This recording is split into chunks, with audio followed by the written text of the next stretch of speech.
hech qachon erkak kishini nazorat qilmang. Qanaqa insonlar nazorat qiladi? Aslida o'ziga ishonmagan ayollar gumonda hamisha qo'rquvlariga qul bo'lib, yomon fikrlarning ketidan turmush o'rtoqlarini tergashadi. Har doim xavotirda yashashadi. Qachondirki uni insonga xiyonat qilayotgan vaziyat keladi ko'z oldiga, telefon qilib nazorat qilishga tushib ketadi va bu oxir oqibat nimaga olib keladi? Turmush o'rtog'i bosim ostida boshqarilayotganini his qiladi va erkinlikda pul topishiga ham ta'sir qiladi. Erkak kishilar muammo borligini aytadi. Shu vaziyatdan, ayolidan bo'g'ilayotganini, sovuqqonlik bilan munosabatda bo'layotganini his qilib gapiradi. Chunki bu bir-biriga bog'liq. Ayolni qo'rquvini, ayolni gumonlarini turmush o'rtoq bajarib beradi. Keyin nima qiladi? Xiyonat qiladi. Avtomatik tarzda bu vaziyatlarni ayol hayotiga tortib oladi.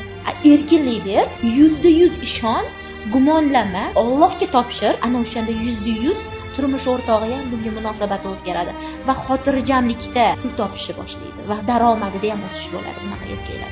Agar siz ham oilaviy munosabatlaringizni va moliyaviy holatingizni yaxshilamoqchi bo'lsangiz, sahifamga obuna bo'ling va kommentariyada